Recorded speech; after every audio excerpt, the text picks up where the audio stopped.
ओम श्री गणेशाय नमः। श्रीमन्नारायणीयम्। ओम श्री कृष्णाय परब्रह्मणे नमः।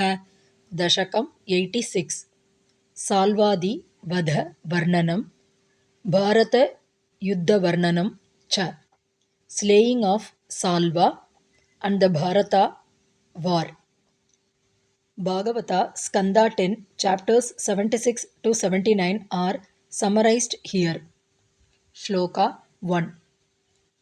साल्वो भैष्मी विवाहे यदुबलविजितः चन्द्रचूडाद्विमानम् विन्दन् सौभं समायी त्वयि वसति कुरून् त्वत्पुरीम् अभ्यभाङ्क्षीत् प्रद्युम्नः तं निरुन्धन् निखिल यदुभटैः न्यग्रहीत् उग्रवीर्यं तस्यामात्यं द्युमन्तं व्यजनि च समरः सप्तविंशत्यहान्तः. Word by word meaning. Bhaishmi Vivahe, during the wedding of Rukmini. Yadubala Vijitaha, who was defeated by the Yadava army. Saha Salvaha, that Salva. Chandrachudat, from Lord Shiva. Saubham Vimanam, an aerial car called Saubha. Vindan, getting. Mayi, being one with magical powers. Twayi Kurun, Vasati, when thou wert residing in Indraprastha.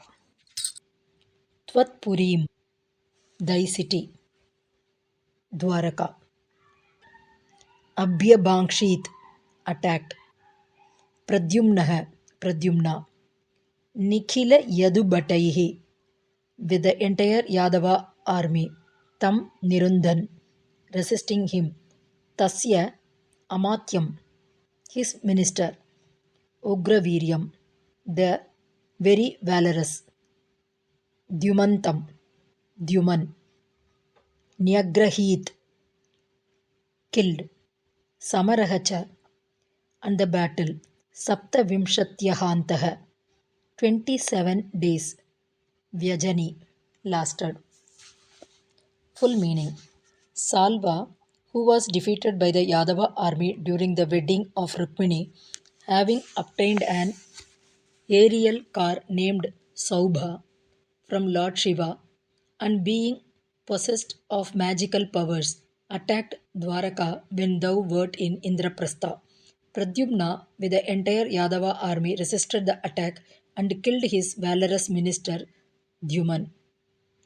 The battle lasted for 27 days. Om Tat Sat.